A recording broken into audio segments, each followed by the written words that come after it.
Tapela family,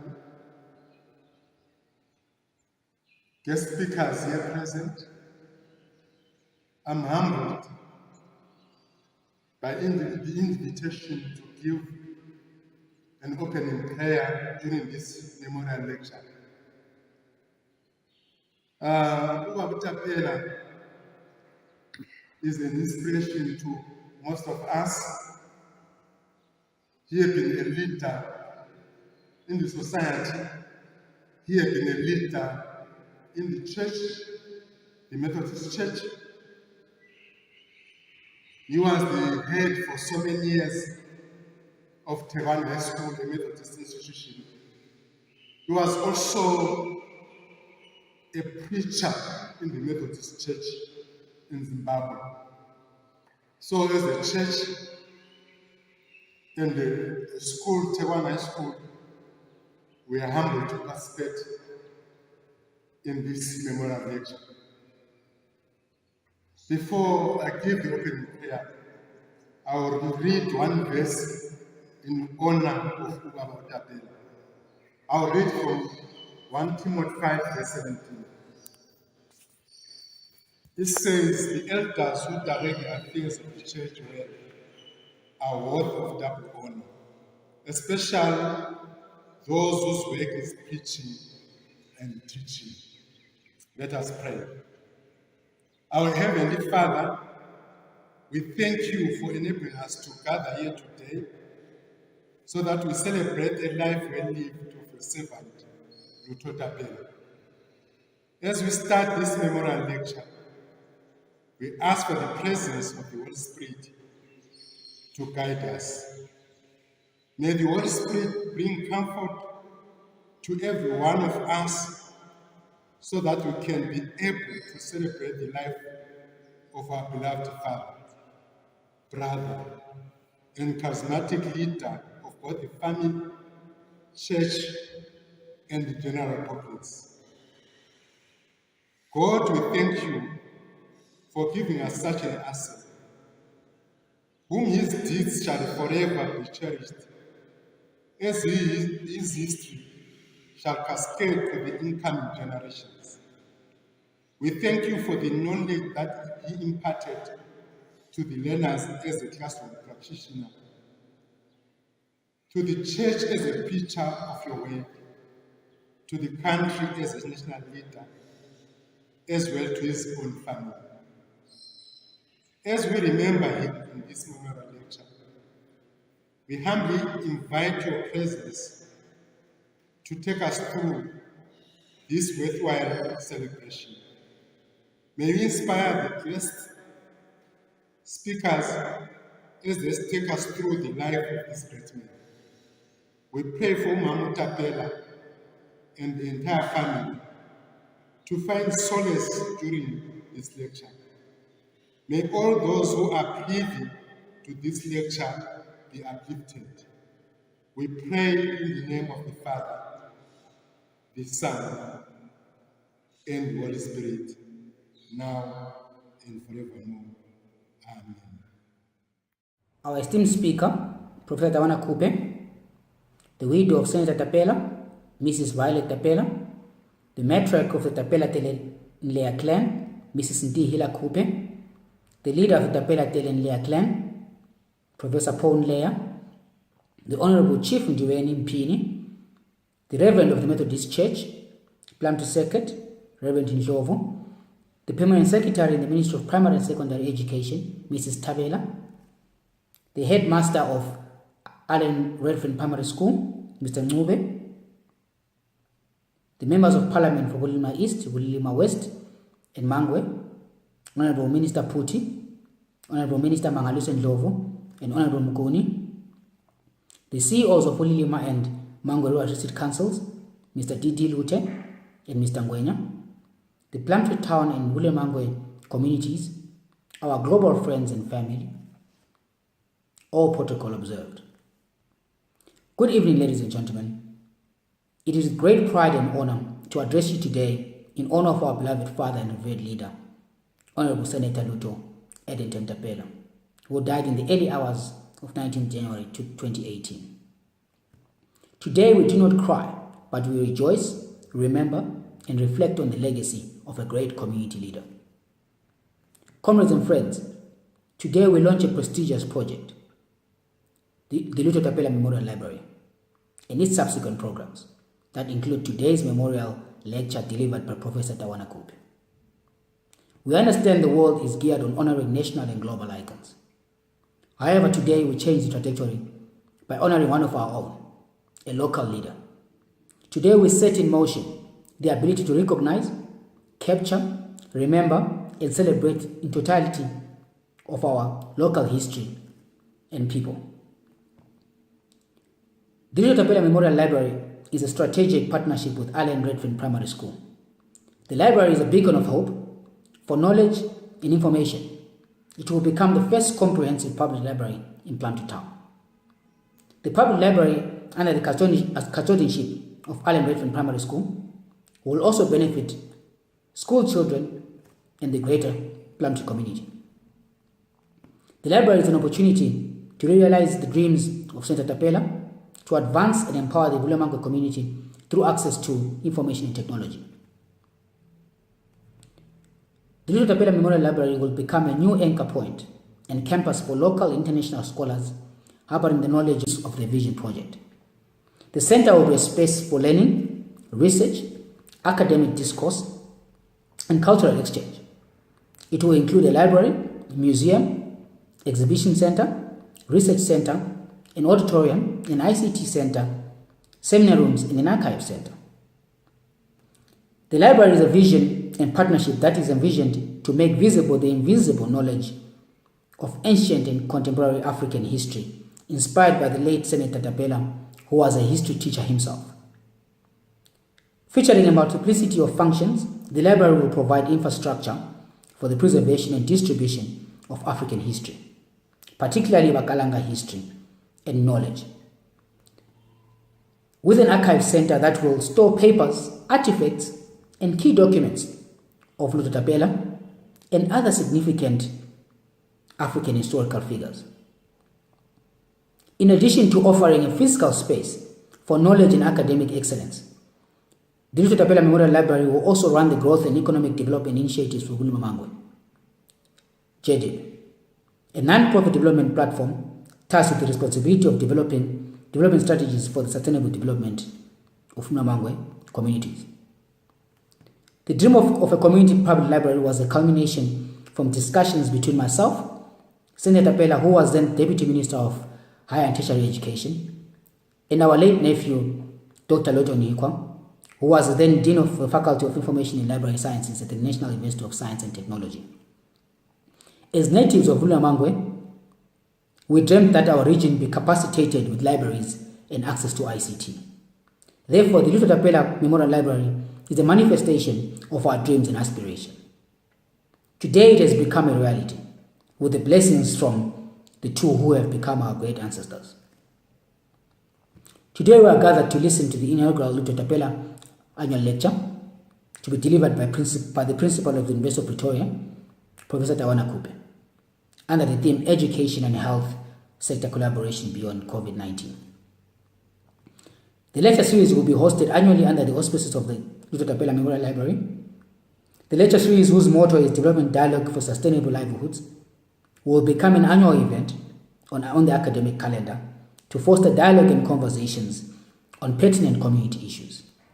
The lecture series is an academic platform for exchanging ideas on entrepreneurship, economics, technological, politics, and social development principles that Senator Tapela stood for. The Lutho Tapela Memorial Library program, which is a public lecture, is a platform for the encouragement of citizens to interact and discuss with technocrats, politicians, and other interested parties to share evidence-based solutions on political, economic, and social problems affecting the development of the community and the country. We are excited today that the lecture is delivered by none other than Professor Tawana Kupe, a native of Vulemango and a nephew of Lutho Tapela.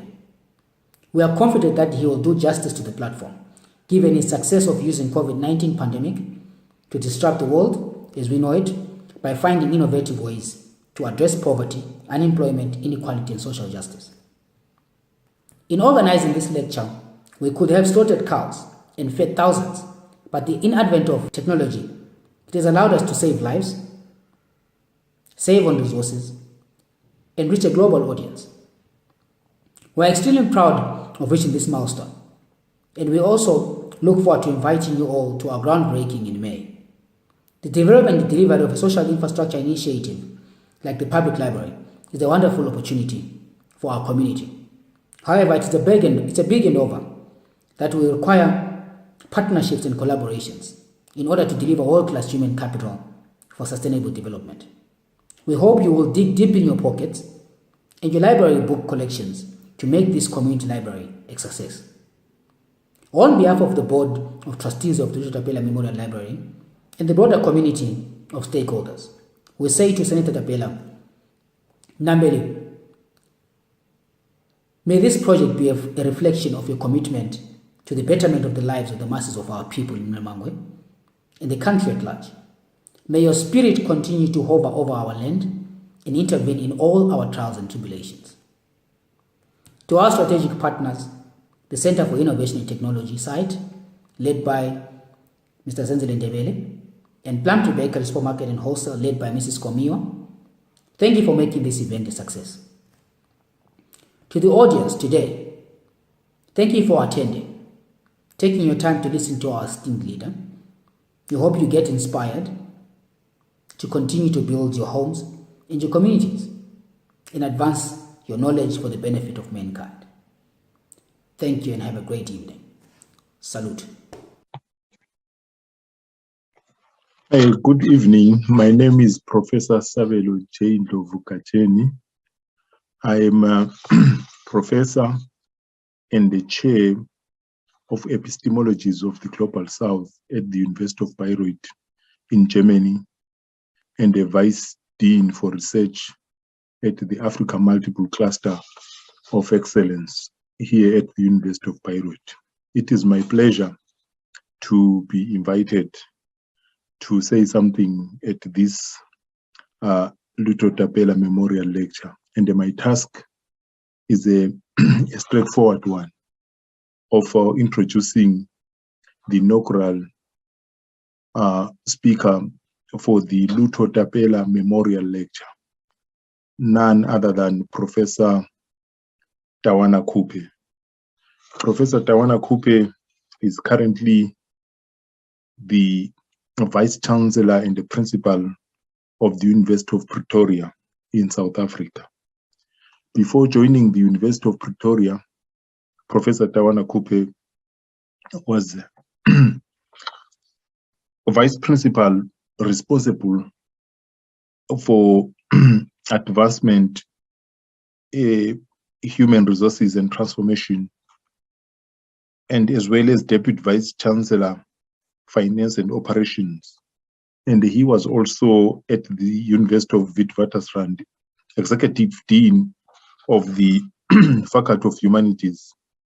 In terms of education, Professor Tawana Kupe holds a BA Honours and a Master's degree in English from the University of Zimbabwe, a DPhil in Media Studies from the University of Oslo in Norway, and he possesses 2 honorary doctorates from Michigan State University in the US and the University of Montpellier in France. Professor Tawana Kupe is a veteran educationist, just like Lutho Tapela.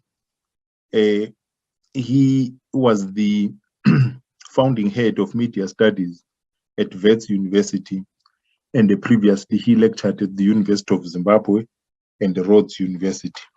He is a respected top scholar in the field of media studies, who has written numerous articles, published a number of books, including Broadcasting Policy and the Practice in Africa. He is also the managing editor of the African Journal of Information and Communication. He is on the advisory board of a number of journals on media and the Communication Studies. Professor Tawana Kupe is indeed a leading scholar in the field of media studies and the communication studies. And he effectively uses these skills even in his leadership of the University of Pretoria. In 2020, he was elected to the International Council of the International Association of for Media and Communication Research. Professor Kupe is also the chair for Africa, is co-chair for Australia Africa Universities Network, chair of the advisory board of the Michigan State University-led African Alliance Partnerships, and the chair of the Montpellier University of Excellence and International Advisory Board, which actually highlights that he is a leading light in higher education. He is also a member of the Association of African Universities and the African Research Universities Association, a council member and a trustee of the Association of the Commonwealth University, and the South African representative of the Austria Africa University Network. Professor Kupe is also a member of the National Advisory Council on Innovation in South Africa, and indeed an active member in the and the professional associations are related to communication and media. He is an active member of several civil society organizations in the media space, and he has served as the chair of the board of the Amabungane Center for Investigative Journalism since 2009. He is also served as the chair of the board of the Media Monitoring in Africa since 2005. And he is a board member of a new organization, the Campaign for Free Expression, which focuses on protecting and enabling free expression for all. And here I'm talking about a popular speaker, an academic expert, a regular commentator on issues of importance within the continent, within South Africa, and within the world. And indeed, somebody who is well-versed on issues to do with radio, television, and print media in South Africa, both local and internationally. And I think you cannot get somebody better than Professor Tawana Kupe to deliver the inaugural Lutho Tapela Memorial Lecture. Thank you so much.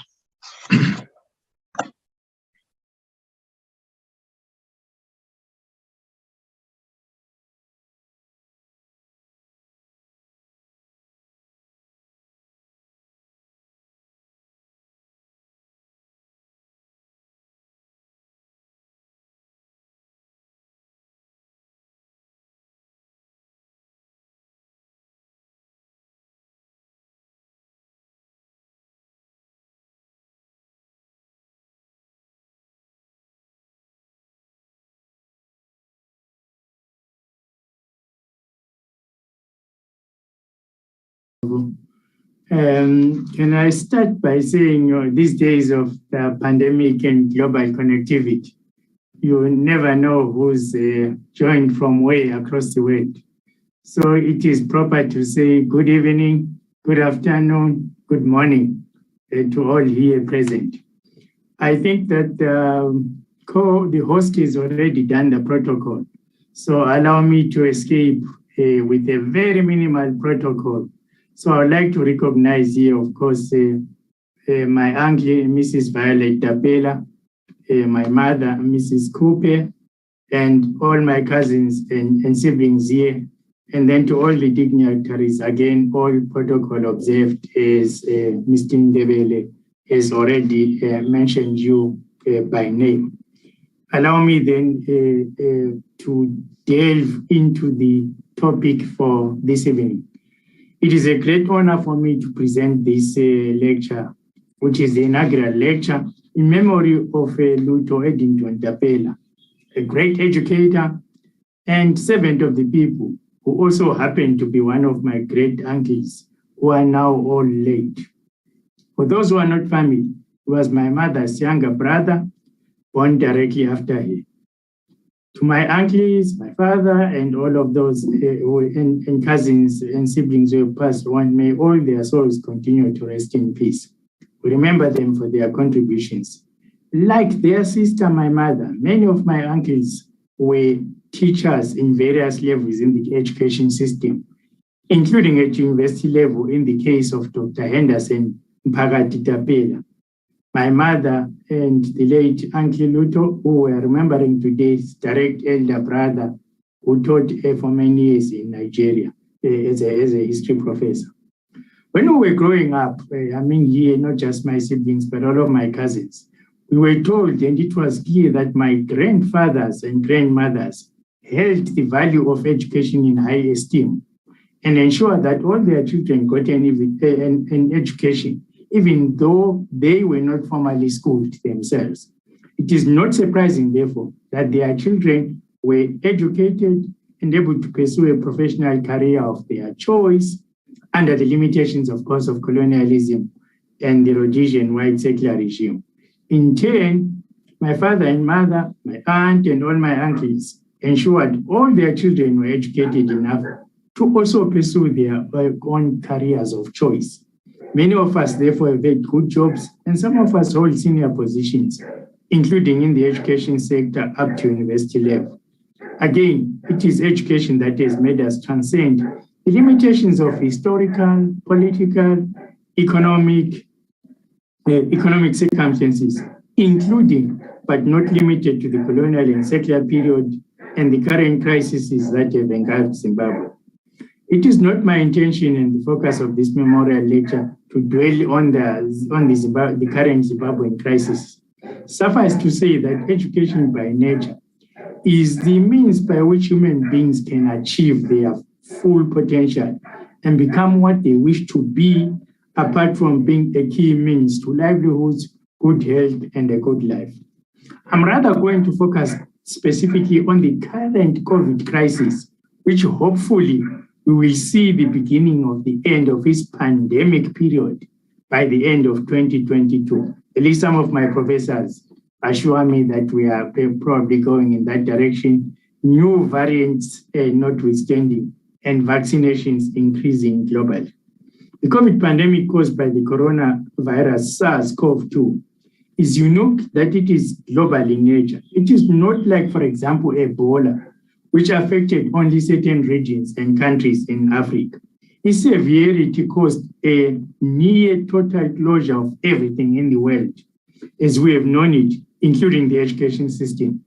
It has not been short-lived as we wish when it was declared a pandemic in or about March 2020.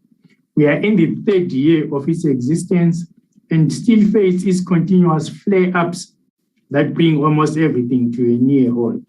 Its full effects on human life, on politics, the economy, social life, and education will be felt for many decades to come.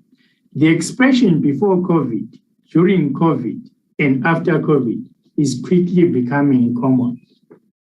However, I would like to say the following to all the people listening and gathered here for his memorial.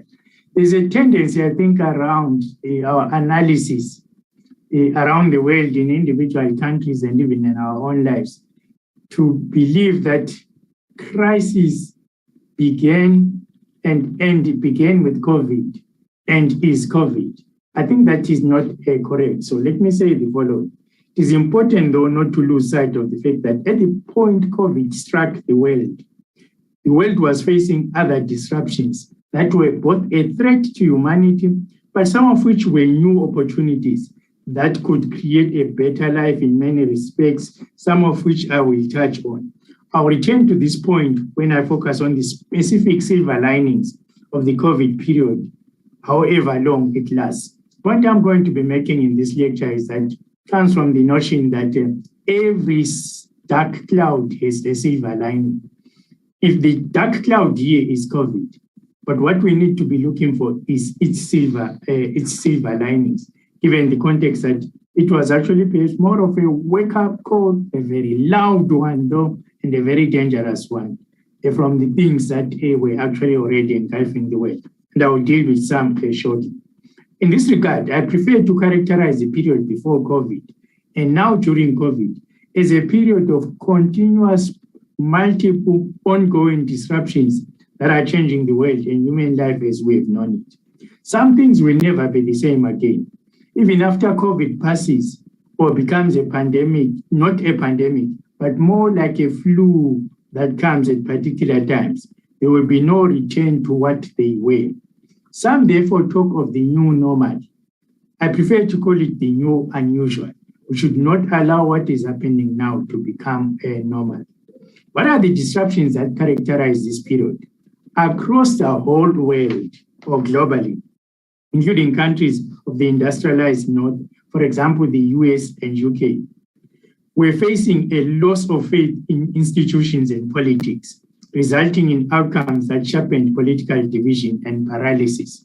You all know what happened before COVID with the elections of the like of Trump, Boris Johnson, Brexit. I could go in region by region, country by country. There was a political, policy, economic, social crisis of one kind or another.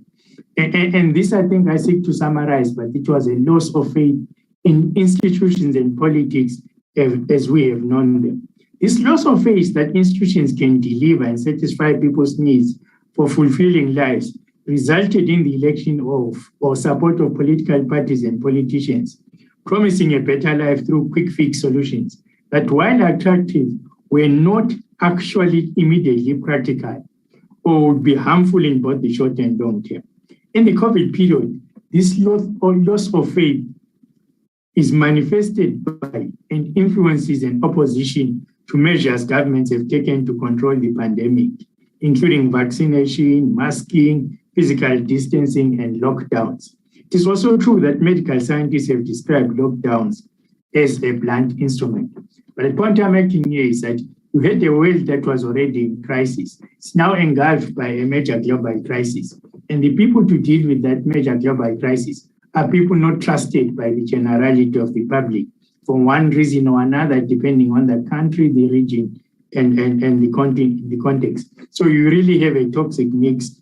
And to some extent, some would say that bringing the pandemic under control has been caused by the fact that those charged with leading at the political level, that is, charged with actually taking society through this crisis, were not trusted, or levels of distrust were rather high. Second, and related to the political crisis, is the economic crisis manifesting in different ways across the world, but principally in the deepening of economic inequality, unemployment, and poverty, what some call the unholy trinity. Politicians and governments are perceived to be favoring the few, the connected, the elite through policies and decisions, and marginalizing the generality of the public, the poor, and the weak who are in the majority. In this COVID period, economic crisis has deepened poverty, unemployment, and inequality as people lost jobs, income, and livelihoods when countries and the world went into lockdowns. In our part of the world, sometimes called by social scientists the global south, sometimes called developing countries, middle-income economies, low-income countries, or simply poor countries, which are not poor by nature or fate or God's design, but because of low levels of economic development caused by a range of historical, external, and internal factors. COVID exacerbated the economic crisis, eroding, in some cases, gains of the past. Third, the world was and is facing an unprecedented environmental, ecological, and climate crisis that has multiple effects, including on livelihoods, incomes, and causing major disasters hitherto unseen. Floods, fires, droughts, diseases, and pandemics, to mention a few. We are all aware now that the seasons are no longer what they were when we grew up, affecting, for example, agricultural production that is critical to food security, good nutrition, and good health. It is as if nature is striking back at the abuses of human beings in their interactions with the environment for purposes of satisfying their wants and needs. Some research shows that coronaviruses could be the outcome of such unsustainable uses and abuses of nature, resulting in transmission of viruses from animals to human beings. And as a recent paper by University of Pretoria researchers, it's actually being reported in the media as I speak, say also from human beings to animals. In this particular study, the research found out that human beings in Johannesburg have infected animals kept in a private zoo with the Delta virus, the Delta variant of the coronaviruses. And these animals were lions and others, and they were very, very sick. Fortunately, the University of Pretoria, the only university with the Faculty of Veterinary Science in South Africa, were able to actually treat these animals, because we also have a center that studies coronaviruses and realize. Point I'm making here also is that here you are talking about a world, engulfed by almost all of the crises. So the COVID pandemic can actually be a symptom of, rather than I think in itself. I think it's very, very important, especially if we are talking about the future of education. Just here to my uncle, a great educator, is very important in that regard. I'm also pushing the idea that we have to have a very holistic understanding of the crises of the world and not, in a sense, treat them in isolated fashion. Fourth, in recent decades, rapid changes in technology, especially digital technology, has disrupted business models, sectors like education, in ways that are both positive and beneficial, but also negative for those without access to the technology or ready to adopt and adapt technologies to work in ways that benefit them. It is important to mention some of these technologies, some of the disruptions, and some of the enabling environments that they have created. To our meeting today, I see there are about 97 people online right now across the continent, and in the UK, I can see our uncle there, Sake, and Professor Kachenyi just introduced me from Germany. We didn't hold such meetings before. And if it was before COVID, we would have said we'll try and do this during Christmas or during Easter, when some of us would travel to Bulawayo or travel to Blantyre. And then most of us might not be able to do so. So, this is a result of some of the rapid technological changes of the latter part of the 20th century into the 21st century. Mobile telephony has enabled those who did not have fixed line telephones. You remember the days of the fixed line telephone where you could wait for years to get a telephone to be installed at your house. I think there are some of you here, including our mothers, our aunts and others, who are still on that list of the old PTC to get a fixed line phone. But everybody in their house, even a 10-year-old child, now has a mobile phone or a cell phone while they are still actually waiting. But it's not just that nowadays mobile telephony is actually, in a sense, leapfrogged the fixed line technology and its inefficiencies. And also bridge the gap between those who had fixed line and those who did not have.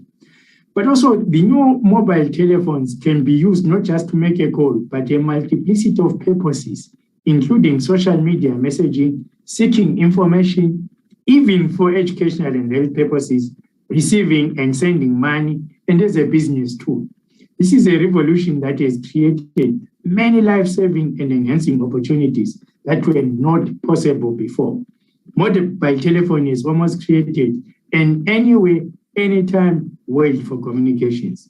Computing, or let me say high-end computing and network computers in particular, share some of the characteristics of enabling life that mobile telephony does. And of course, remember, there is, of course, a link between network computing and mobile telephone.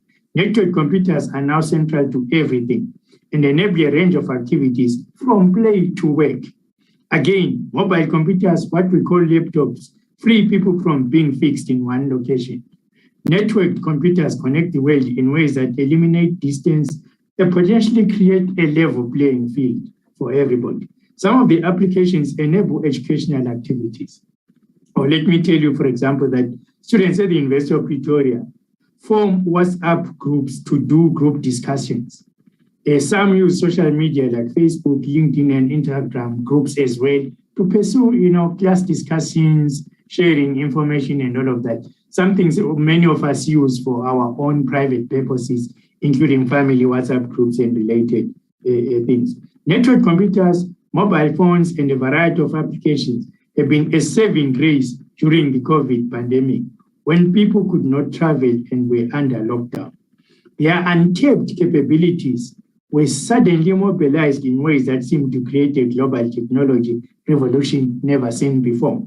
Meetings, business, and work went online, and so did education. Because I'm going to come to the fact that this is not true of everybody. And so there will be a section in my lecture here which I call the reality check. The remarkable thing about this is that the capabilities in these technologies were there, but not generally used or not used to the extent that they are now used. Online business or commerce, online learning, online entertainment and interaction, connection and engagement were already happening and developing before COVID, but albeit organically and unevenly, I mean geographically, as well as between individuals, even in the same family or in the same household. There was some warning that online or virtual activities was the future, or rather there are warning predictions that some sectors, including education, would be changed beyond recognition. For my sector, the university contact institution, here I'm talking about the kind of university where people go to classes to learn in person and are taught in person. There were dire predictions that, as they call them, bricks and mortar universities would actually be extinct like dinosaurs, and these were dismissed by many. Now it seems possible, if not imminent. In this regard, COVID has become a digital enabler, or the push that humanity needed to take advantage of opportunities created by rapidly expanding technologies that are networked and connected. Technological disruption has led to another emerging new trend that has both positive and negative effects. New forms of work, jobs, and doing business have emerged that were not there before. It is not just IT experts who support and assist those of us who are not and need not be experts in IT, but it's data analysts, operators of digital systems, and others. New employees have also emerged in the form of robots who can perform the work that human beings perform and even replace them. They can work faster at all hours and cost less in terms of labor, salaries, and remuneration. And of course, they don't also create unions who go on strike and so on, because they are controlled fully by us as human beings. What is called automation has become possible. The downside is that the human beings they replace can become unemployed, exacerbating the unemployment problems, especially in the emerging economies or underdeveloped countries, or countries that are not that technologically endowed. At the University of Pretoria, we now have 4 such employees, robots that actually work for us. So we have Libby, who's an employee working in the library. We have Stevie at our Steve Biko Academic Hospital. We have Scooby at our Counseling and Career Service, and Smart Hoof at our Engineering 4.0 complex for training, teaching, testing, and research in the transport sector. We have not, however, retrenched human employees who are doing what these new robot colleagues do, but rather they complement and enable the human employees. And I think this is a very, very important point, because those, of course, you have read, and many of you read, and many of you are even experts in this area, know about the so-called fourth industrial revolution, which is a technology revolution that could actually lead also to robots taking over a large majority of things that we do, especially the routine kinds of work, routine kinds of duties, and the very kind of simple things that don't require, judgment calls, critical analysis, and discussion, and so on and so forth. But it is also, point I'm making is that it is possible to integrate these new technologies with human beings in ways that are beneficial to human beings. So what do my new employees do? So let me take you through each one of them. Libby answers the basic routine queries of academics and students in the library using artificial intelligence. It's a kind of employee. She learns each time there are new questions, she's programmed to be able to answer them and also retains that memory through artificial intelligence. So if you come to one of our libraries, the central library, you ask Libby, who is the Vice Chancellor, she will tell you who the Vice Chancellor is, where he was educated, all of that, as was read by Professor Gachenizov. And also at the time we had the lockdown started in 2020, she was answering about 800 questions a day. She could move around the library, charge herself, all of that. Then with Stevie, named after Steve Biko, at our Steve Biko Academic Hospital. What Stevie does is he connects a doctor at a patient's bedside in South Africa and doctors in Germany in real time through a screen. So doctors are looking at a complicated case. They want to consult their colleagues about a patient in Germany. They do it by the bedside, but using Stevie as a technological intermediary, if you want. SmartWolf, as we call it, does road and rail condition monitoring. So it's a dog robot which would run on a railway line or on the road. And they will collect data about the condition of the road, the condition of the railway, and can carry drones, which can also do related data gathering, which can then be used to alert. Scooby does online counseling of students affected by stresses of learning, life in general, and the pressures of COVID. Mental health issues are a serious concern since COVID, as we all know. So the rapid, almost overnight pivot to digital technology-based and online platforms is a major silver lining of the dark cloud of COVID, with all the distraction and disruption that it has brought. Here I'm referring to the fact that when COVID struck, universities, schools, and across the board pivoted to online teaching and learning. And of course, assuming that they had the technologies. So they became a saver. And also for institutions like mine, where the computing capacity and the ability to do online teaching and learning was super abundant, I would say it was underutilized. But I'll tell you what, in a sense, we were actually doing before then. But we found out that it was not the end of the world. We could actually, in a sense, pivot 100% online. And we pivoted, so running classes at the same time that would normally have run them if it was not for COVID. But of course, what was needed in that context as well was that every student and every lecturer needed to now have a laptop or a computer or an internet-enabled device of one kind or another. And that is where we faced our first hurdle, if you like. The University of Pretoria is about 56,500 students. It's one of the largest, in fact, it's the largest contact university in South Africa. Contact in the sense that people actually come to class. It's not like UNISA, if you like. So my fear was that many students would not have laptops or a device to go online. So we started a survey. Of the 56,500 students, turned out that only about 3,500 did not have a laptop or enabled device.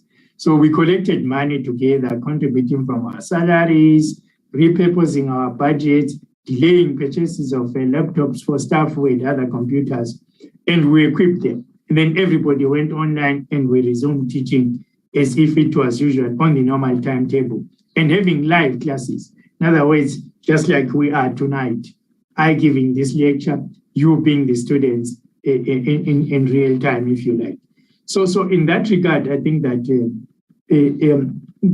the fact that network computers and technology developed so much before COVID enabled was the silver lining, because we were able, in a sense, to take advantage of it. Without digital technology and online platforms, life would have come to a complete halt with dire consequences for our survival as humans on Earth.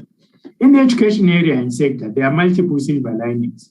First is the potential for access to education to be extended to the many, and not only those who can attend in person.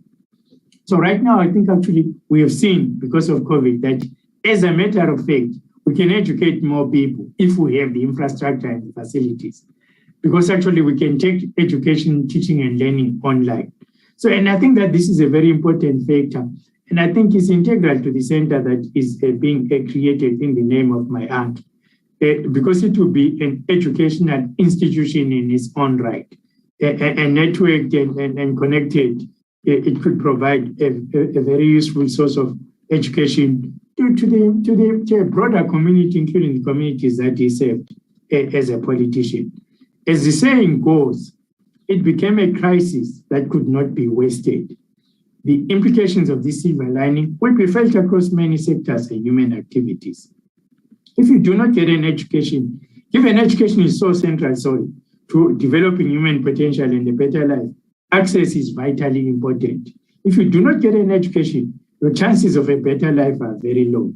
This potential with online platforms can result even in those considered too old for schooling or unable to do so because they work full-time, work full-time for someone, or are self or informally engaged, also able to actually access educational platforms at their own time within their own end domain.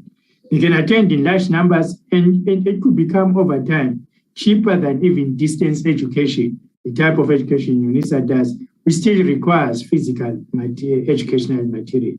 In this regard, lifelong learning is now a real possibility in the context of the changing nature of the future of work or work of the future. My uncle was an example of people who engage in lifelong learning. When I went to university in 1984 to do my first degree, my uncle was just exiting. He graduated in that year. I joined the university together with my cousin Jean Tapela from his first degree. And when many of his children, many who are here today, were already in school themselves. But now that kind of being learning at any age, at any time in your life, will become even more possible than ever before. In this regard, as I say, lifelong learning is now a real possibility. Now, another silver lining of the COVID-19 and the rapid adoption of technologies and going online is contrary to popular opinion. And again, the University of Pretoria is a good example. Online teaching and learning that have grown since COVID does not preclude contact in-person learning. Here I want to make a new point now is that under the COVID dispensation we are suffering now, oftentimes when especially the infections are high and lockdown levels are high, we are not allowed to have contact classes. Or if we can, we can't accommodate everybody. So an impression has been created that education now only will now be online even post this phase of COVID-19. What I'm arguing here is that it doesn't have to be so.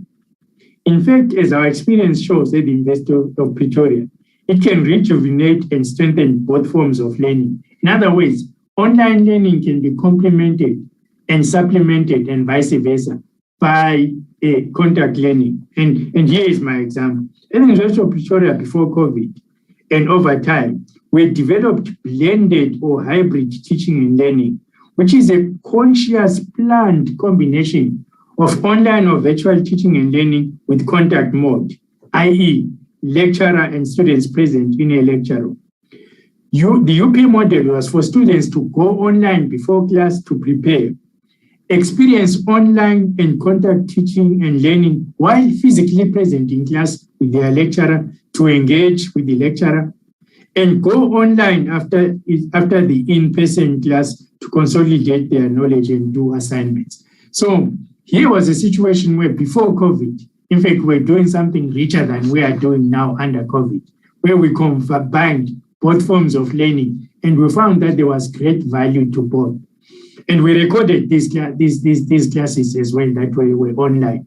And students also could actually save their own materials for learning online on their own digital spaces, which meant that it was easier for them to go back to knowledge imparted in class, knowledge they had gathered, exchanges they had had with others in class, and therefore better be able to learn. That is why I'm saying that online teaching or virtual teaching and learning and in contact are not mutual opposites. They are actually, in fact, if you like, a very good complementary modes of teaching and learning. We could also do online assessments for those exercises best suited to such assignment. So, for example, multiple choice questions, yes or no answers, direct no argument answers could actually be done through assessment. So, improving the workload of the lecture, and also using chatbots sometimes to actually do the marking and so on and so forth. We believe this to be the best mode of teaching because it allows students to control their own learning, to be directed and to engage interactively using technology. Because that is one of the advantages of the digital technologies. Their interactive capacities are better than Q&A in class with the lecturer trying to say who's going to answer this question. It is the best preparation for a world of work that is evolving and changing all the time as technologies develop rapidly. It was therefore relatively easy for the staff and students of the University of Pretoria to transition from the blended to 100% online when COVID struck. Because with these capabilities and experiences, our classes were synchronous or live.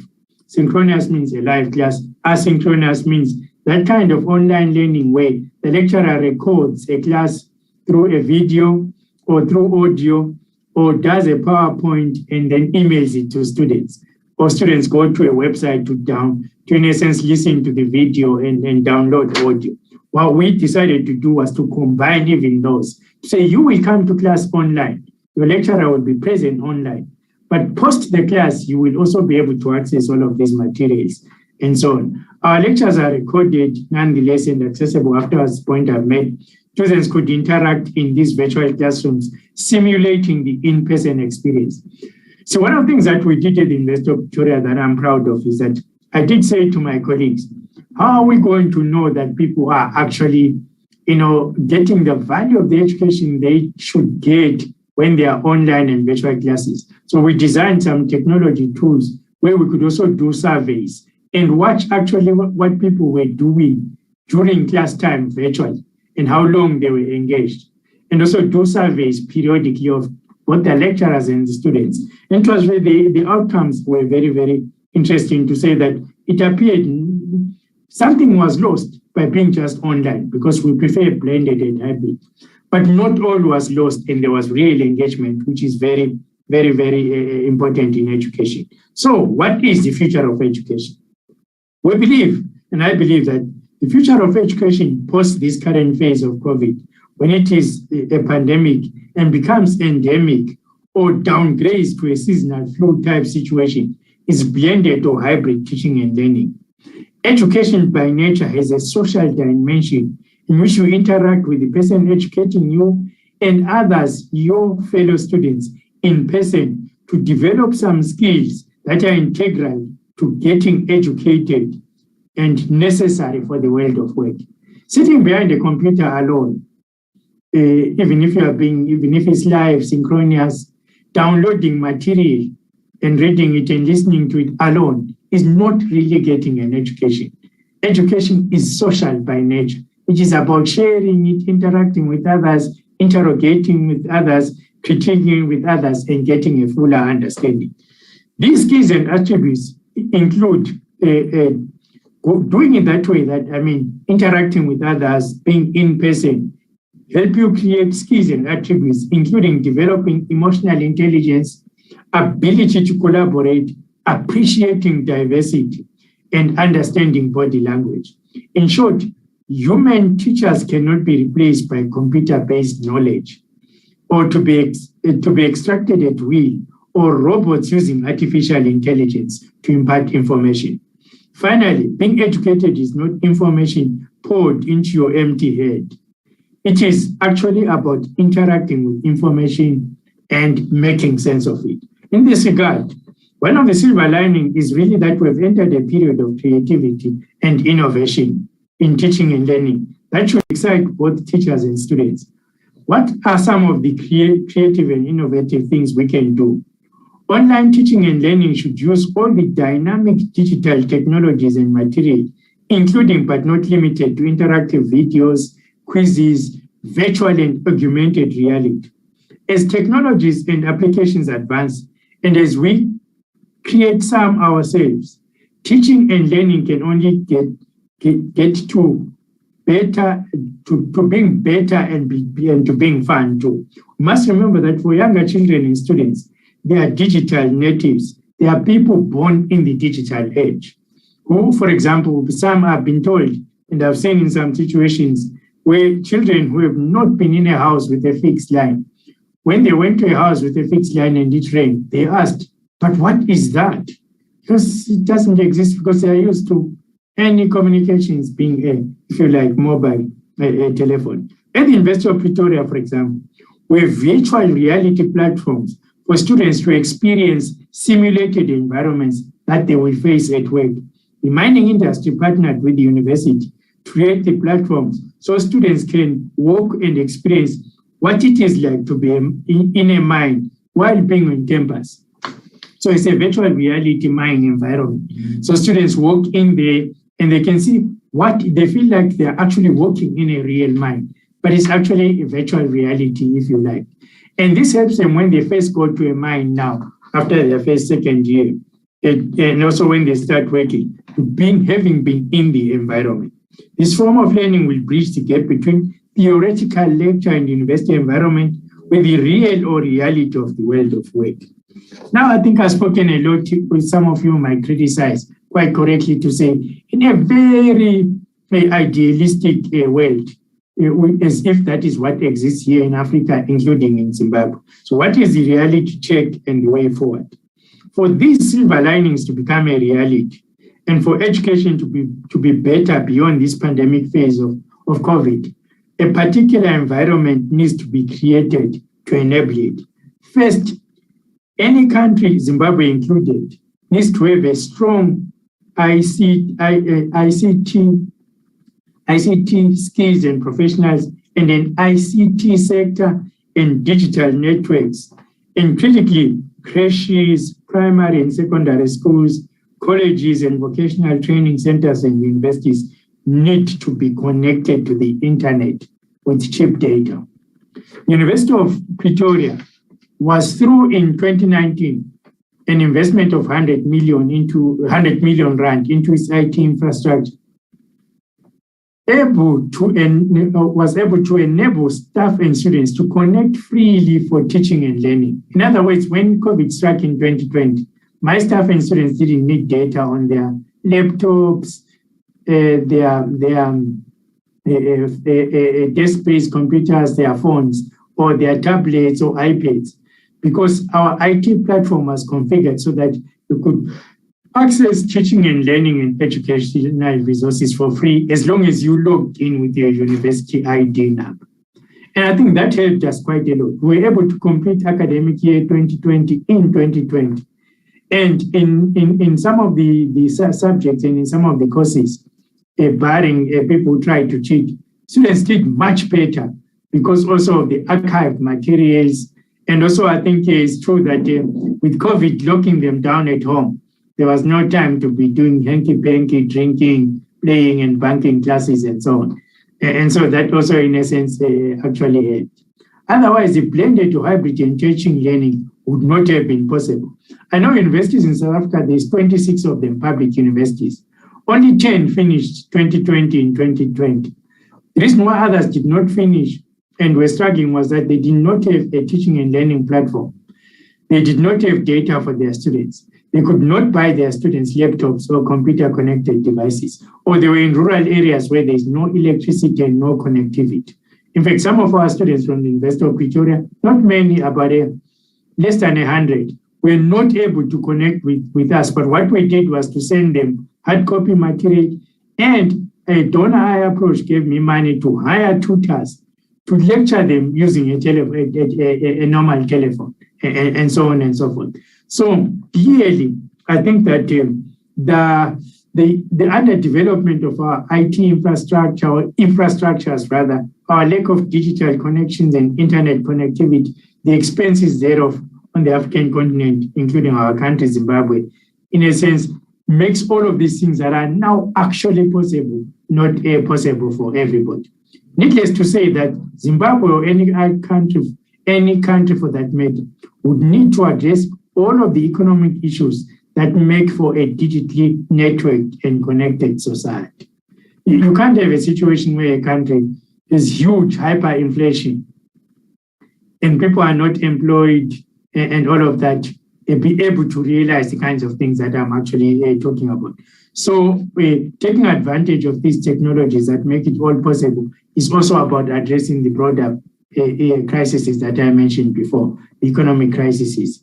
And also you need to create an environment which includes a vibrant, diverse information and communication technology sector that is regulated for competition to support the public knowledge project. So for example, the memorial library being created in memory of my uncle is what I call a public knowledge project, as my cousin Emily actually outlined what its role is going to be. To create such, as I hinted in the case of my university, requires public and private partnerships. To be precise, the government working with the private sector to network the education sector. And of course, I mean that it includes also by government and private sector. I don't mean the local private sector only. I mean also the private sector internationally, and also institutions like some that my cousin Godfrey Tapela there works for, the International Finance Corporation, advancing some finances for digital connectivity and network infrastructure would help. Second, computer or laptop ownership, even if it is one computer per household, needs to increase to high levels. So I'm also here suggesting that one of the things we must value, when I grew up, my uncles, my mother, and my parents always emphasized the buying of books and owning of books. None of my uncles and my mother and my father did not have books and bookshelves in their houses. I'm now saying that over and above books and bookshelves now, what is also needed is a computer, which is especially if networked, is actually a library in its own right. And so now, every family now needs to save the little that they can to have a computer or a laptop that is networked. It is the library of the future. Smartphone penetration also helps, especially if data is cheap and affordable. In this regard, government and private sector should contribute to creating free public Wi-Fi networks in early childhood development centers, schools, public libraries, including my uncle's library, community centers, universities, museums, etc. That is the way of the future, because without that, this reality is not possible. Third, Zimbabwe is renowned for its strong education system. At this time of disruption and change, the system needs significant augmentation, strengthening, and digital technological modernization. All those who teach from creches to universities need to have computer and digital and information literacy and online teaching skills, including curriculum development skills for online, virtual, blended, and hybrid teaching. It's one thing I didn't say. At the University of Pretoria, the one thing we discovered also is that you can't just take a person who has been teaching in contact mode using chalk and board and then put them in front of a laptop or a computer to say, start teaching online. That is a skill in its own right. Even how you produce the material for teaching there is a skill in its own right. So teacher retraining and new training now needs to actually be different.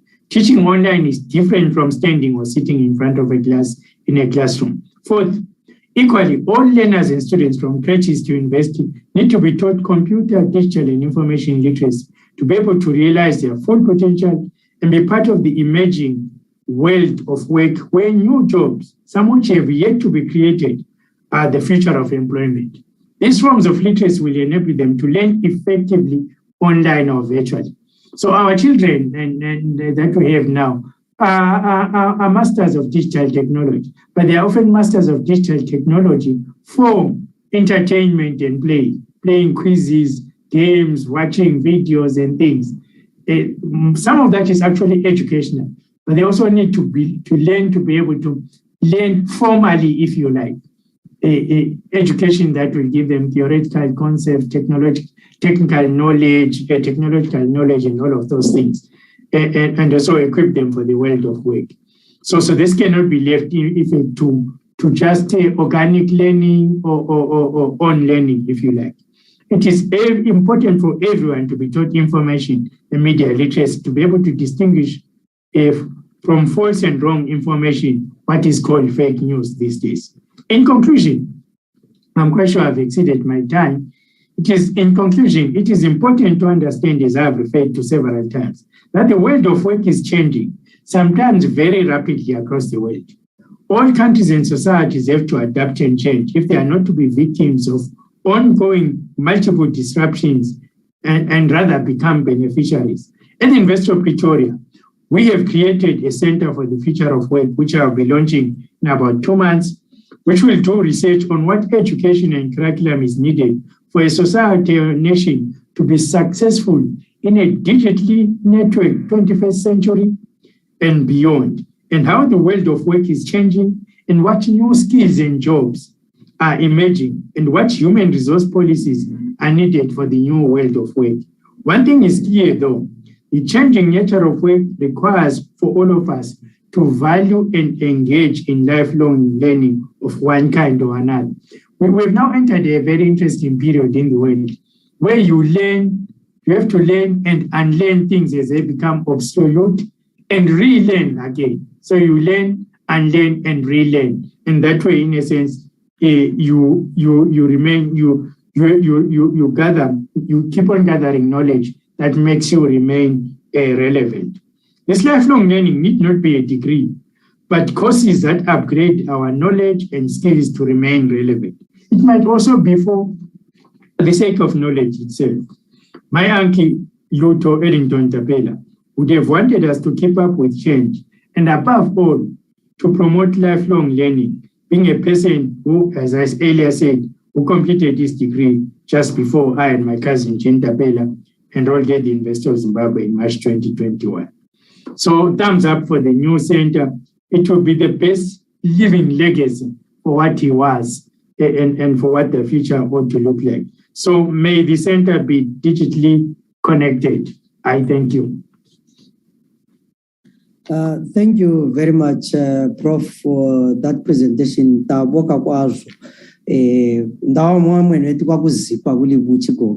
So it's quite informing, it's refreshing.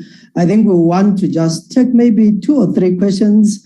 As you know, we are in Zimbabwe, so we are on a generator, and I kept on praying that the fuel doesn't run out. But yeah, we've managed to do the presentation without any connectivity challenges. So if there are any people with questions, they can just lift their hands, then I'll see them and unmute them. But just to maybe go through the comments here, there's some people are saying technology and network connectivity is the future. Beautiful presentation, this is mind-blowing. Thank you, Tawana. So those are the comments. People were really, they really enjoyed. So let me, if there are any people, I can't see any. So maybe my just short question to you, Prof, is, you touched on it and talked about the future of education. Do you think, a few years ago, what we called open learning was like, when you can't get a place at university, you then go to open learning. But do you think open learning, which is digital learning, is the future of education? Yeah, I think I would say so. I think that digital learning, I think, is leveraging on the advances that were made by open learning, if you like. If you like, it's almost like a democratization of access to education and also access to knowledge and learning. So I think that those, what I didn't say also is, I know it's in the University of Pretoria, all the way when I read before I was there, 1998, we were already using educational technologies to experiment with teaching and learning. So I think that one sees also continuity there, but an ability actually to scale up in ways never seen before. They are, by the way, I think hands raised by Zano, Ataruka, and Dr. Tisetso. And I've unmuted Tisetso to talk, then after that, Zano will ask his question. So we can have those 2 hands. Tisetso must be in the middle of the night in Canada. Actually, it's morning. I'm trying to figure out how to get my, oh, there, okay. I'll start my video so at least you can see my face. Hi. Well, Professor Tawana, this was actually an excellent speech. I really enjoyed it. And I was so thankful that you invited me because we had a snowstorm yesterday and I ended up actually using a Bluetooth. And as I'm shoveling snow, I'm listening to this amazing presentation. Congratulations. All I wanted to do was just comment about the nature of hybrid education, because I literally have seen it firsthand with my daughters. They're both in university here. I'm in Toronto, for those who don't know. And yeah, one, because she's doing early childhood education, has to do the hybrid where she's online learning, virtual learning for the actual classes. But because she's working with kids, she actually has to go in to do the practical learning. So it's been an interesting experience. And the other one is in Windsor, and she's doing criminology, and all her studies have literally been virtual. So with the storm yesterday here, she was actually supposed to start her first class of the year. But because it was so heavy, I said, there's no way. And she didn't carry her own laptop. And I do understand a lot of people, it's like, we take it for granted that, yeah, you need a laptop to go to school. And so we just said, look, you just have to use your sister's or mine. So she just used mine and she was able to proceed. So I think it's quite amazing what COVID has done. You know, it's literally enhanced a lot of experiences that I guess were already there, but were not in place.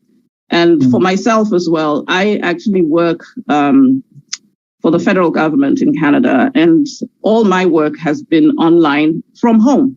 I don't actually have an office like outside. I don't have to drive in the snow or whatever, but that is the way work is going in North America for many industries. But of course, there are those which are service industries, essential services. You have to be there in person. But there is a lot that's happening that literally has turned the whole workplace scenario upside down, or rather enhanced it. But anyway, that's all I wanted to share. I just had to show myself. Okay, thank you. Yeah, for those who don't know, by the way, Tisses and I were also in first year together at USH 1984. And for those who don't know, Dr. Tisses of Makurani, Russell is the daughter of Professor Phineas Makurani, the late. And so who was our pro vice chancellor when we were students at USH, and then the first vice chancellor of NAST in Bulawayo.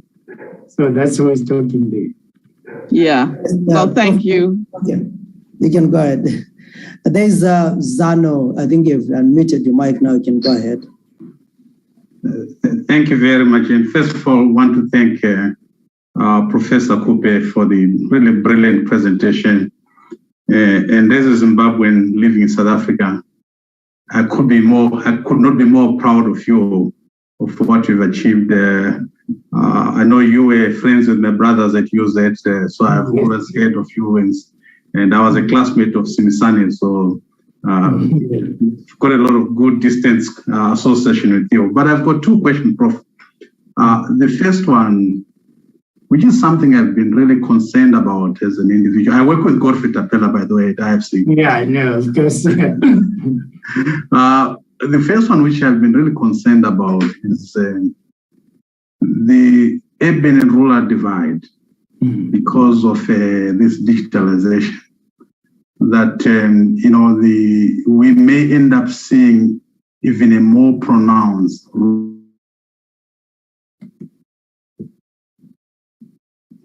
The son will tell you that I was a classic case, came from the rural areas and joined them at Milton High School and was able to assimilate with the rest of the group and did the sciences with Simpson and others. But I always imagine if it were to happen,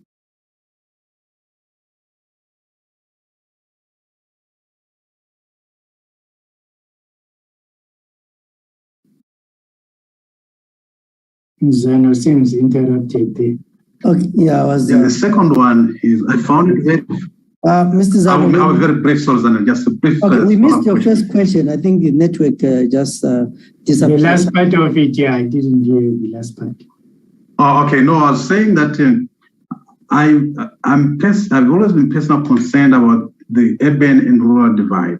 Yeah. And no, that part I heard. It's just the last bit of it. Okay, no, I was saying, what can we do? What can I do? Right, in my own individual small capacity to bridge that gap, because I think this is going to become even more pronounced. Okay, I can answer that, but you had two questions, so I can answer that one first. Yeah. Yeah, maybe you can go ahead as he tries to come back. No, but I think his question is actually brilliant. If there was something that I didn't dwell on much, which could be criticized in this lecture, is I didn't address that sufficiently, and even to call it by its name, which is the digital divide.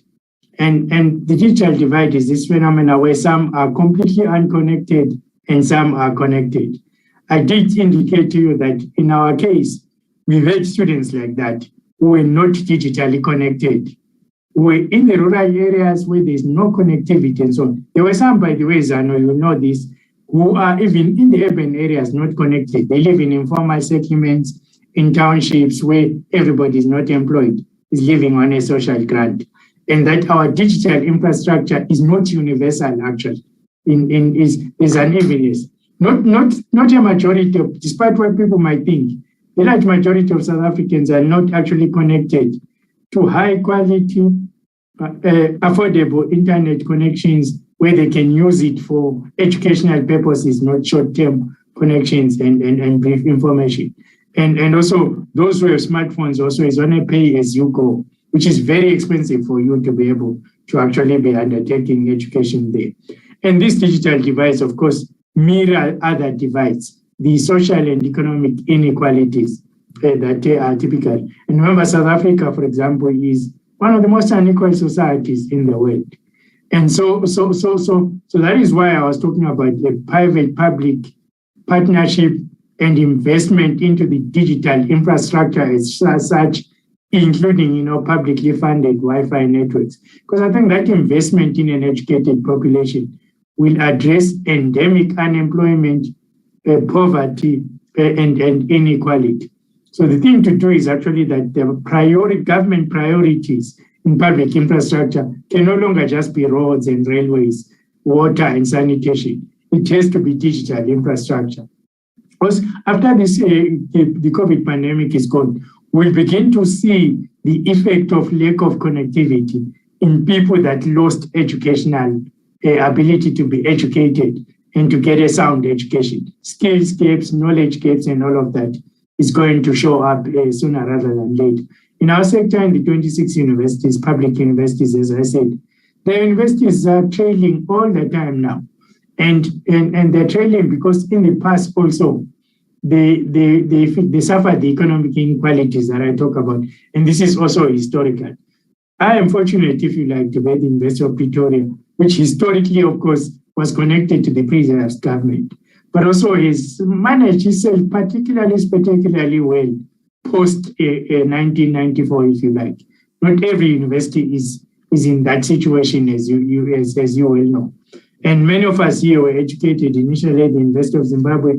The place is not what it was when we were there. It was one of the top universities on the continent and competitive in the world, actually. Many of us left there and we could go to any university in the world. People went to Oxford, Cambridge, to Harvard, to Yale, and wherever.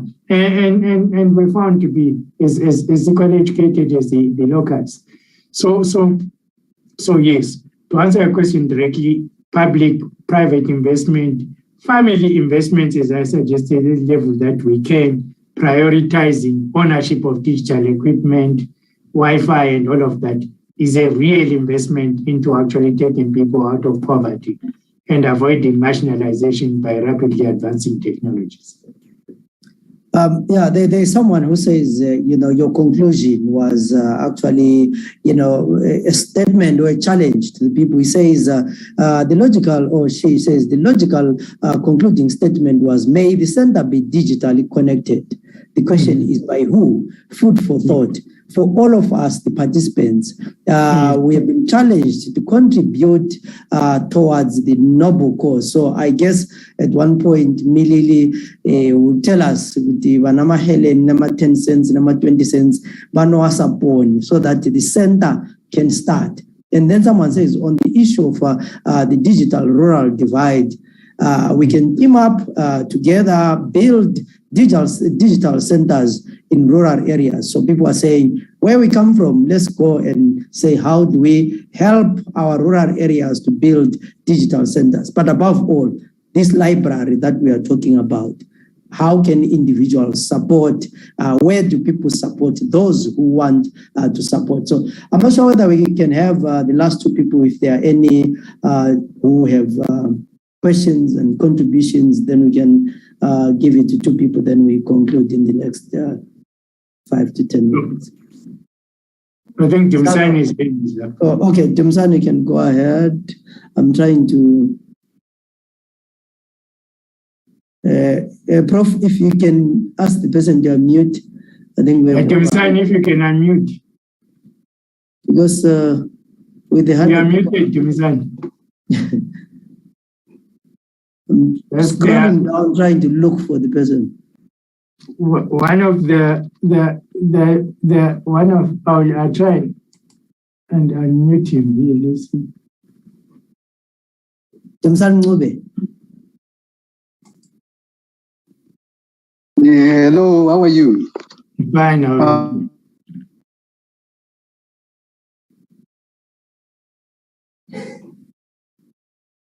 I think he's muted. You've muted yourself. Can you unmute? That's the popular, one of the popular expressions of COVID. You are muted. Unmute yourself. I was muted. Your mic is on. Yeah. Ngube, if you can unmute, then because you are muted, you can't speak.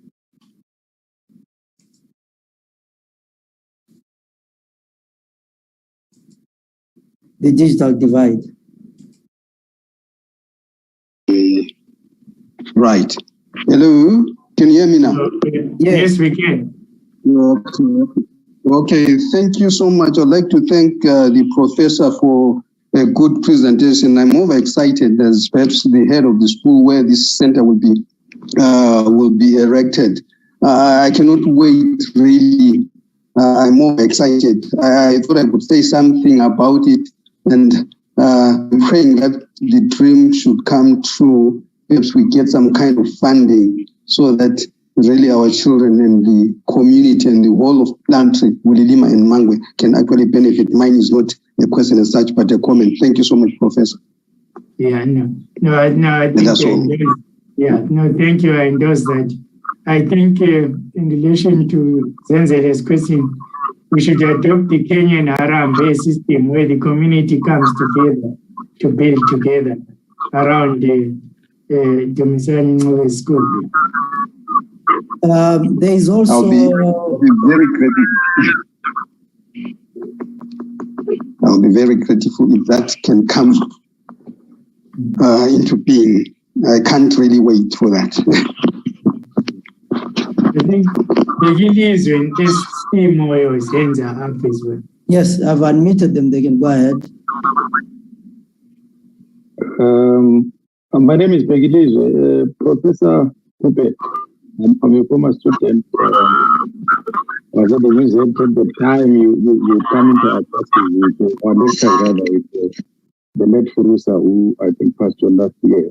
But and I remember I can remind you a joke that happened one day when you came in and found us unprepared, and you were very upset, and actually bowed out and said to us, "I'm sorry, your worships, I came to the wrong cause." So what has been impressive for me about the lecture as well as your trajectory as a scholar has been what I would call the ability to come from a background people would perhaps call a right brain background, and be seen now to be spearheading and leading and talking about left brain issues, scientific, technological, having come from, a literature background. What's the secret there, if I may ask? What has been the secret? Okay. Well, no, as you know, then what helped me was going to Norway and then doing a PhD in media studies. Although my PhD was not directly on technology, the department I went to was very interesting. It was a time when, of course, the internet was coming into being and online platforms were coming into being. So the equivalent of the public telephone company gave us money for something called a new media lab. So where we could experiment with putting things online. I remember some of you might know the Kontiki expedition. You might have bumped into it through your education. The Kontiki expedition was then created into an online interactive thing that could be sold at Christmas. So it was done by some guys in the department, and I used to hang around with them.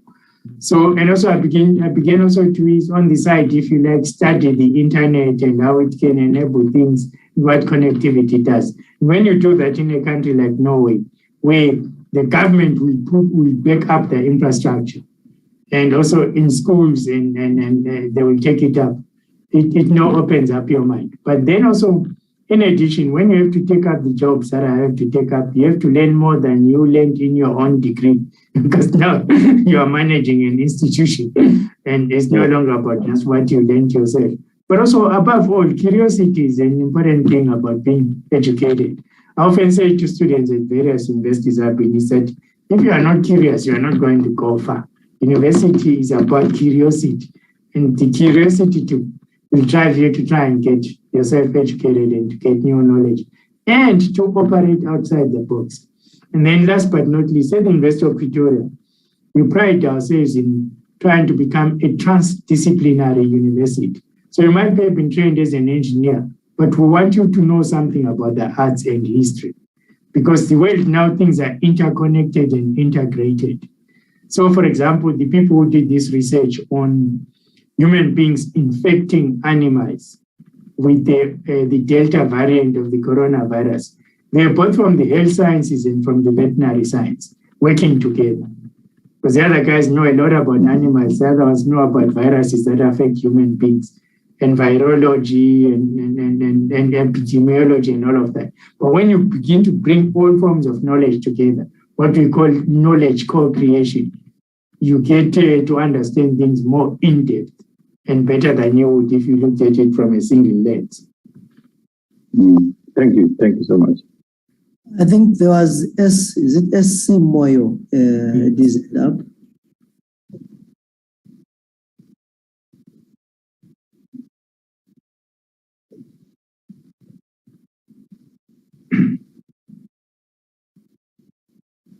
Moyo, SC Moyo. Okay, maybe whilst is okay. Yeah, no. You have unmuted me. Thank you for that.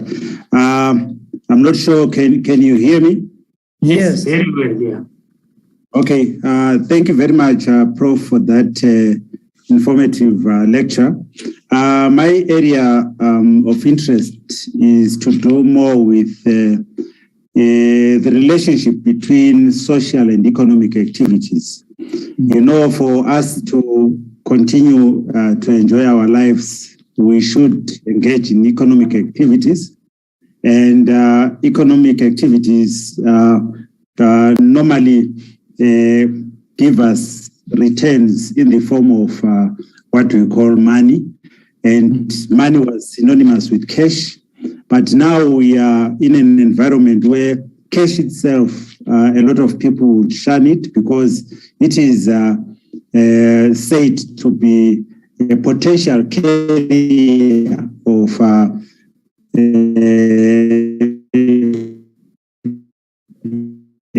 this COVID you get from people.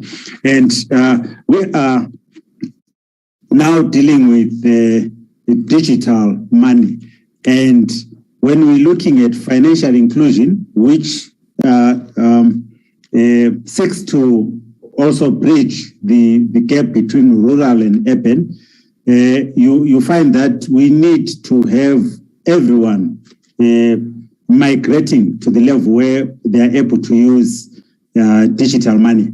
And with devices that are there, when you are talking of doing your electronic transactions, how best do you think we can cap areas for them to be able to fully comprehend and use these new technologies without really being vulnerable and exposed, so that this new normal, which you are saying is no longer a new normal, is something else, can still be sustained, because it seems there is no going back in terms of some of these activities. Thank you very much, Prof. No, thank you very much. I mean, I don't have answers to everything, but fintech, as you know, as it's called, is a very important new development in this technological environment. And as you said, digital money transfers are an important mode. I mean, my cousin there, Untitled Tapela, lives in a country where, you know, they mastered that M-Pesa in Kenya is considered a platform where large transactions are done by very many ordinary people, even globally. But I think at the heart of it is almost what you implied. The digital literacy I was talking about has become not a luxury, but an important element of what people should learn, because that is, if you like, now the way of the world. Western money union is an old form of this old technology, if you like. We should be moving into the digital platforms. But again, access to the technology, and once people have access to the technology and affordably so, then ease of use then follows, if you like. It's not that Kenyans are particularly any more intelligent. Kenyans, I think, have a strong education system, sometimes even weaker as Zimbabweans.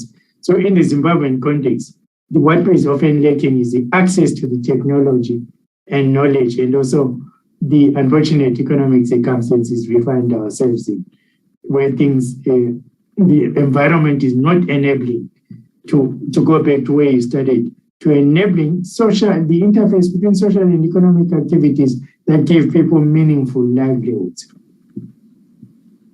Okay, so I'll take the last two questions. There is it Yulis?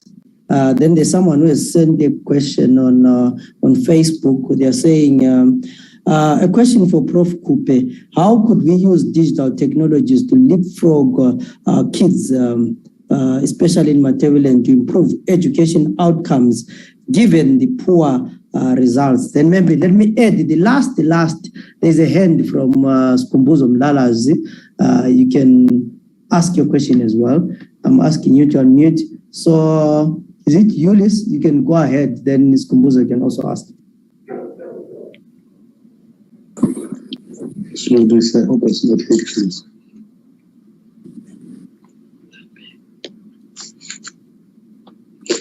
Thank you. The name is Hercules. I was worried whether you're referring to me or not, but I see you unmuted. Apologies. Thanks. And Prof, thanks for the lecture. I think you're steering the conversation in the right direction. Being in ICT all my life, and my wish, and then being a South African and talking to probably majority Zimbabweans, my wish for the school center library be not just the transformation of the mind of the kids and the community, but also a start where socioeconomic models and networks develop for the community, for the world of the future. Because we do not want your new colleagues to disenfranchise a majority who may be not digitally transformed, but through socioeconomic models at the community level, give them a dignity to participate in the economy of the future and the world of the future. Thank you. Okay, we can get Umlala's there, then Prof would summarize and conclude. Okay, thank you, Chivelu. It is quite wonderful listening to a beautiful speech from our brother, Professor Kupe. Tobo Katate Kupe, Myself, I'm a university student as an adult. So I want to ask from the professor to say, in a case like our country, Zimbabwe, if you look at it in this modern day, people now use more of the mobile phones. So now this monopoly about, especially these network providers in Zimbabwe, will see that we only have Econet. I think the other one is Net1, and their coverage is so poor. What is it that can be done so we can have more coverage, especially in our rural areas? You know, when I went to school myself, I used to travel about 12 to 14 kilometers one way. That was during the ground era. And I think I lost a lot because there was nothing to learn. There were, in our schools, we didn't have even school books. There was no comfort in that school. Now, if you look at it, our children are also being deprived of the education, which is very necessary. Because as I listened correctly to our professor, he said education is the only tool that we can use to better ourselves as a people. So what is it that can be done? I repeat, what is it that can be done that people can do away with this monopoly of Harare network providers in our country, so we can have more network providers? Like if you go to a country like where I live in the United Kingdom, there's plenty of these network providers. You can choose and do away with those we think they're not doing good for you. Thank you. I think it's the first question asked by around what can be done for children is links up to yours. As I said, I think in one of my, what's the way forward? One thing we don't have here is a diverse ICT sector. We have, as you rightly say, monopolies. Now, monopolies often, like with monopolies, what you also get is high cost.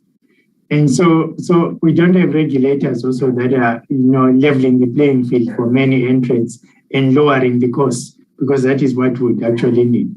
And if you have a concentrated monopoly environment, concentrated, the monopoly actors, as long as they're making their profits, sometimes super profits, they have no investment, they have no incentive to invest further and extend coverage. So what we really need here is regulation for competition to lower costs and to increase coverage. And actually, the aim should be nothing but universal coverage. That actually, funny enough, would be a great contributor to economic growth and development for the whole country and for other industries, that interface with the information and communication sector. So deregulation and re-regulation for competition and diversity is like you're experiencing is actually what we need. And then once we have that as well now people have the platforms, they can now actually innovate. The one thing we didn't speak a lot about is that we shouldn't also be over-reliant. And I suspect that my cousin Chen's comment as well might also include that we shouldn't actually be trying to use existing technologies only and applications. There is a room for us to be creative as well.